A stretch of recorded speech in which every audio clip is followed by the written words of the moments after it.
Hello everyone, welcome to Grammar Academy. I am Nishan Singh.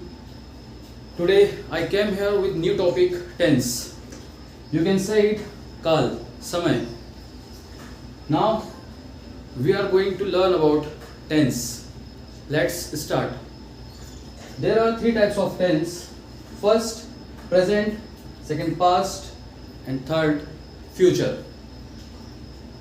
अगर हम हिंदी में बात करें तो प्रेजेंट इसे वर्तमान काल कहेंगे हम, पास्ट को भूतकाल और फ्यूचर भविष्य काल।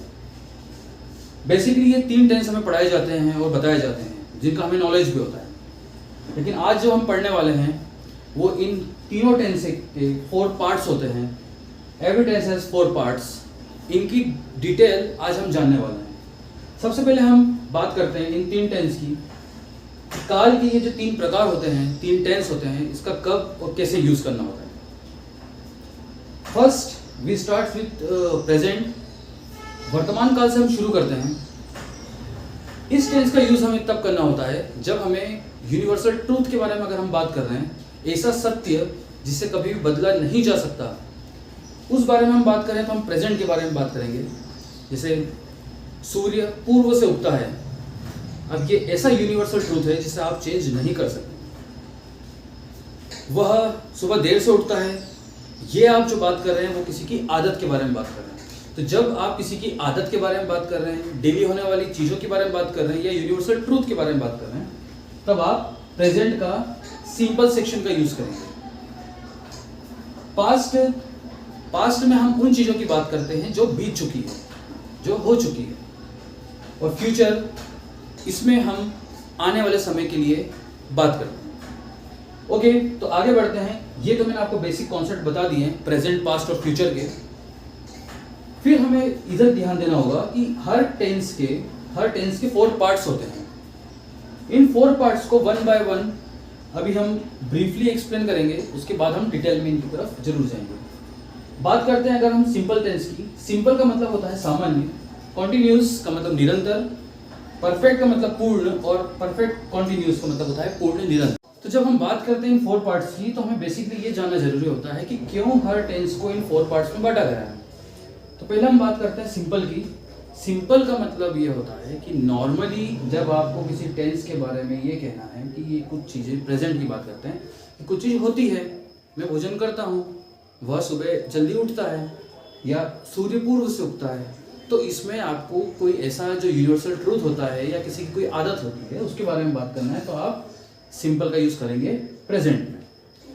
इसी तरह अगर पास्ट के साथ सिंपल का यूज करना है तो आपको ये बताना होगा कुछ काम, कुछ क्रिया, कुछ वर्ब वो हो गई है या हो गई।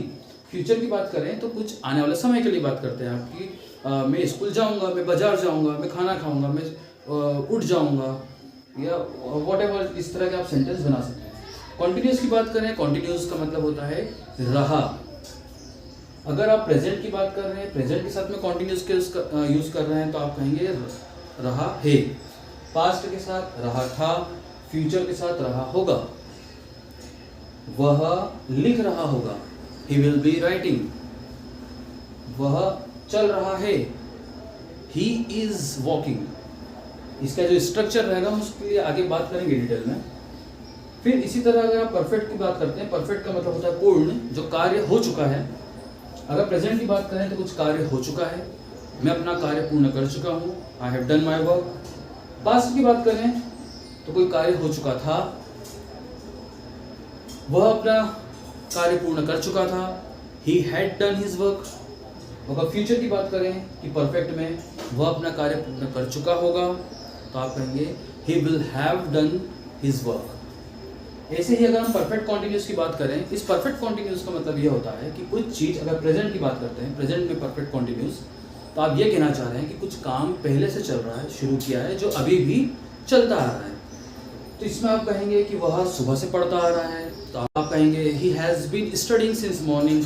अब यहाँ पर सिंस भी लगता है, फॉर भी लगता है इस टेंस के स्ट्रक्चर में।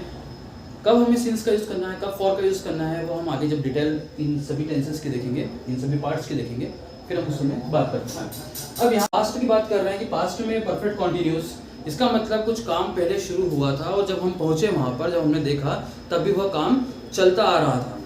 ऐसे ही फ्यूचर की बात करें परफेक्ट कॉन्टिन्यूज में, तो हम फ्यूचर मतलब भविष्य के बारे में बात कर रहे हैं कि कुछ काम जो हमने देखा है जो शुरू होते हुए वो अभी भी चल रहा होगा। जैसे मान लीजिए कि आपको ये कहना है कि वह अभी भी सुबह से सोता आ रहा होगा, तो आप कहेंगे he will have been sleeping since morning, या 2 घंटे से सोता आ रहा होगा तो आप कहेंगे फॉर मॉर्निंग। अब इसका डिटेल हम आगे देखते हैं। आई होप कि आपको यहाँ तक कि ये टेंस और इनके 4 पार्ट्स क्यों इम्पोर्टेंट है हमारे लिए वो आपको समझ में आ चुका होगा। 1 बाय 1 इन सभी के पार्ट्स आगे डिटेल में देखना शुरू करते हैं।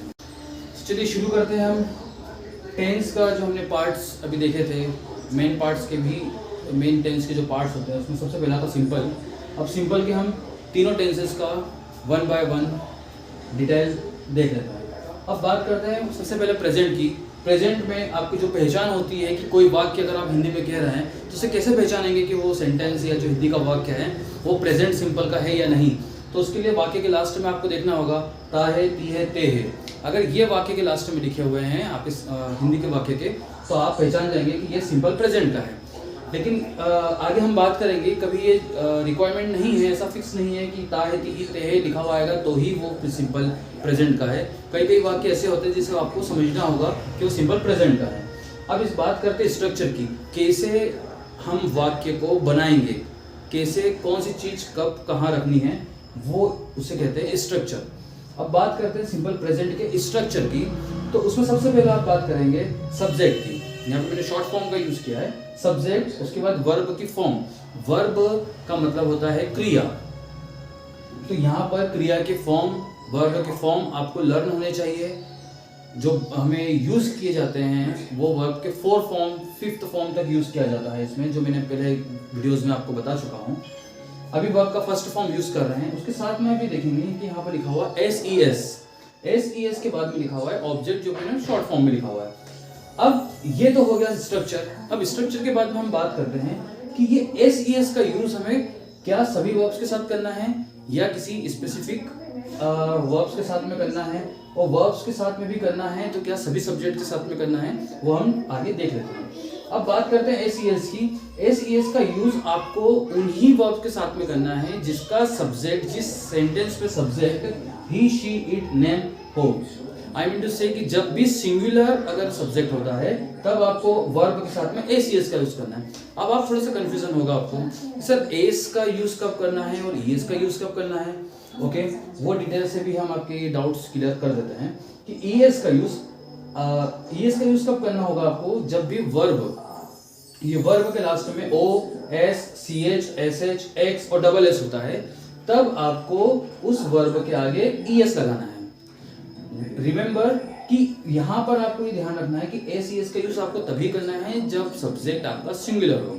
ओके, तो यहाँ पर अब हम एग्जांपल्स देख लेते हैं कुछ, कि यहाँ पे सबसे पहला एग्जांपल आएगा कि वह आता है, ये क्या हो गया, ही। क्यों? क्योंकि हम वह लड़के के लिए बात कर रहे हैं, यहाँ पर आता है। वह आता है, आने के लिए हो जाता है कम। अब यहाँ पर हमने देख रहे हैं कि ही, शी, इट और नेम के साथ में SES का यूज करना है वर्ब में। अब यहाँ पे वर्ब है आपकी कम, यहाँ पर आप देखेंगे कि एस आएगा या ES आएगा। तो देखिए वर्ब के लास्ट में E है, यहाँ पर आपको E नहीं दिख रहा है, इट मीन्स यहाँ पर आपको ES का यूज नहीं करना है, यहाँ पर आपको S का यूज करना है। तो यहाँ पर आप इस तरह से लिख देंगे ही कम्स। लेकिन अगर यहाँ पर ये लिख देता हूँ मैं कि वह जाता है, तो चेंज हो जाएगा, जाने के लिए हो जाता है गो। अब आप देखें कि वर्ब के लास्ट में क्या आ गया है, O। जो हमारा रूल है उस रूल के अकॉर्डिंग देखा जाए तो यहाँ पर O लिखा हुआ है, O अगर होता है तो हमें क्या लगाना होता है, ES, राइट। ES का यूज हमने किया तो सेंटेंस हमारा हो जाएगा ही गोस। अंडरस्टूड। नेक्स्ट हम देखते हैं वह फुटबॉल खेलता है। वह के लिए अगेन हम यूज करेंगे सब्जेक्ट के फॉर्म में ही का। फिर यहाँ पर आप देखें फुटबॉल है और खेलता है, यहाँ पर वर्ब क्या हो रही है वो पहचानना हमें बहुत जरूरी है। तो यहाँ पर हम बात कर रहे हैं कि वह फुटबॉल खेलता है, अब वह के लिए तो हमने ही लिख दिया है। अब आपको ये देखना होगा कि यहाँ पर वर्ब कौन सी है। ये जो सब्जेक्ट है आपका, ये सब्जेक्ट क्या कर रहा है, जो भी काम किया जा रहा है सब्जेक्ट के द्वारा वो होती है आपकी वर्ब, इजी। तो यहाँ पर सब्जेक्ट के द्वारा जो काम किया जा रहा है वो किया जा रहा है खेलना। खेलने के लिए हम वर्ब का यूज कर रहे हैं इंग्लिश में प्ले, बट हमें यहाँ रुकना होगा बिकॉज हमने जो चीज देखी है वो देखा है ही शी इट और नेम के साथ में हमें एस का यूज करना है। ओके, यहाँ फिर हम देखते हैं कि क्या वाई हमारे रूल में है जिसमें हमें ईएस का यूज करना है, नहीं, तो यहाँ पर भी हम किसका यूज करेंगे, एस का। अंडरस्टूड? ही प्लेज, अब ऑब्जेक्ट का यूज किया जाएगा और ऑब्जेक्ट के फॉर्म पर है हमारे पास football. He plays football. Understood?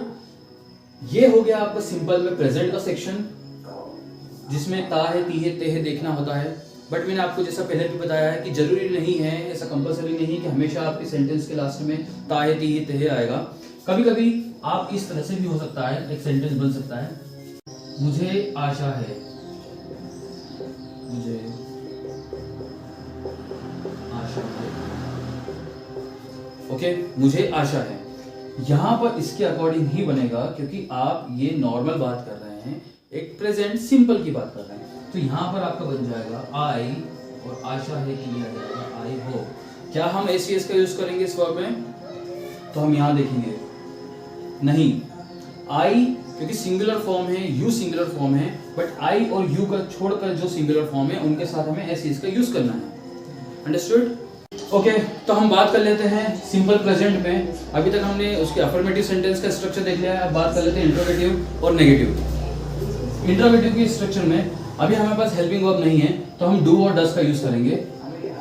Do और does plus subject plus verb first form plus object. इसमें यहाँ पर एसीएस का यूज खत्म हो जाएगा, बट आपको ये चीज माइंड में रखनी होती है कि डज का यूज आपको तभी करना है जब आप एसीएस का यूज कर रहे थे उन्हीं सब्जेक्ट के साथ में, ही शी इट और नेम और सिंगुलर फॉर्म। सिंगुलर फॉर्म के साथ में आपको पहले डज लगाना है, देन फिर सब्जेक्ट आ जाएगा, फिर वर्ब की first form without ACS and then object, and rest जो सब्जेक्ट है उनके साथ में डू का यूज हो जाएगा। जैसे आपको एग्जांपल है, क्या आप जानते हैं, डू यू नो, और क्या वह जानता है, डज ही नो। ओके, इसी तरह लास्ट में आपको इंट्रोगेटिव में क्वेश्चन मार्क लगाना नहीं भूलना है। Then next negative. नेगेटिव में इजी वे में होता है सब्जेक्ट प्लस अफर्मेटिव की तरह ही पहले सब्जेक्ट से शुरू होता है, subject then subject do and does plus not plus verb first form then object. I do not want to go there, मैं वहां नहीं जाना चाहता। तो यहां पर आप ये देखेंगे कि यहां पर भी आपने जब ही शी इट और नेम के साथ में डज का नॉट का यूज करेंगे आप, तो यहां पर वर्ब में एसीएस यूज नहीं करना है। वह वहां नहीं जाता तो आप कहेंगे he does not go there. Okay, तो ये हो गया सिंपल के प्रेजेंट में तीनों स्ट्रक्चर्स। अब हम आगे देखते हैं पास्ट का सेक्शन। पास्ट का सेक्शन देखने के लिए सबसे पहले हम अफर्मेटिव को देखते हैं और पहले पास्ट की पहचान देखते हैं। पास्ट के किसी भी टेंस को पहचानने के लिए आपके हिंदी में, हिंदी का जो वाक्य रहेगा उसके लास्ट में आपको देखना होगा आ, ई और ए। ये वर्ड्स, ये अक्षर अगर हिंदी के सेंटेंस के लास्ट में होते हैं तब आप पहचानेंगे कि वह जो आप जिस वाक्य की रचना कर रहे हैं, जो वाक्य आप बोलना चाह रहे हैं, इंग्लिश में ट्रांसलेट करना चाह रहे हैं, वो सिंपल पास्ट का होगा। सबसे पहले इसका स्ट्रक्चर हम देख लेते हैं सिंपल पास्ट का, जो अफर्मेटिव फॉर्म में बनेगा। इसमें सबसे पहला जो रहेगा subject as usual, then verb second form, then object. यहां पर आपको किसी भी तरह के सब्जेक्ट के साथ में अलग अलग रूल्स को फॉलो नहीं करना है, सभी सब्जेक्ट के साथ में वर्ब की सेकंड फॉर्म आएगी। यहाँ पर फिर हम इसी जगह इंट्रोगेटिव का भी देख लेते हैं। इंट्रोगेटिव में सबसे पहले जो आएगा वो हम डीड का यूज करेंगे, plus subject plus verb first form plus object then question mark. अभी हम हिंदी में अगर सबसे पहले देखते हैं कि वह खाना, उसने खाना खाया, उसने खाना खाया। ओके, उसने खाना खाया। तो इसको आप चेंज करें। सबसे पहले सब्जेक्ट उसने के लिए आपको लगाना है यहाँ पर ही। वर्ब की सेकंड फॉर्म उसने खाया, खाने के लिए कहते हैं ईट, और ईट का सेकंड फॉर्म हो जाता है एट। और खाना, खाने के लिए आप यूज करेंगे फूड। उसने खाना खाया, ही एट फूड। और इसी चीज को अगर आपको नेगेटिव इंट्रोगेटिव बनाना है, क्या उसने खाना खाया, तो आप कहेंगे डिड ही। वर्ब की यहाँ पे फर्स्ट फॉर्म हो जाएगी डिड ही ईट फूड। क्या उसने खाना खाया। तो यही चीज रहेगी कि सभी सब्जेक्ट्स के साथ में आपको डीड का यूज करना है इंट्रोगेटिव में। अगर हमें नेगेटिव का यूज करना है, नेगेटिव में आपको ये कहना है कि उसने खाना नहीं खाया, तो आप ये कहेंगे ही डिड नॉट। तो यहाँ पे फर्स्ट फॉर्म हो जाएगा he did not eat food. Understood. तो यहाँ पर आप ऐसी चीजों का यूज कर रहे हैं जो अभी रिसेंटली नहीं, कुछ टाइम पहले हो चुकी है।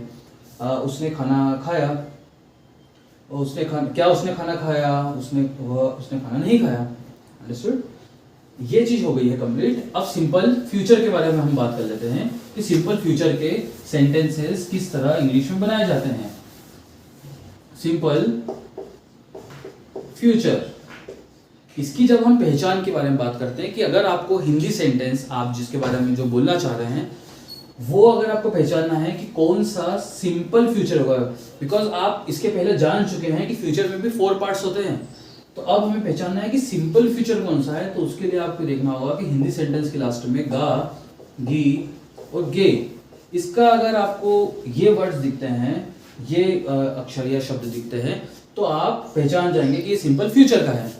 इसके कुछ सेंटेंसेस देख लेते हैं और स्ट्रक्चर देख लेते हैं। Subject plus will plus verb first form plus object. आपको यहाँ पर विल हेल्पिंग वर्ब के रूप में मिला है, तो यहाँ पर आपका सेंटेंस बनेगा। आपको कहना है कि मैं स्कूल जाऊंगा, तो आप कहेंगे I will go to school. Okay. मैं खाना खाऊंगा, आई विल ईट फूड। मैं सोऊंगा, I will go to bed. और यहाँ पर अगर हम इंट्रोगेटिव की बात की जाए, इंट्रोगेटिव का सेंटेंस बनेगा, इसमें हेल्पिंग वर्ब पहले आ जाएगी, will plus subject plus verb first form plus object and don't forget to put question mark. So sentence will B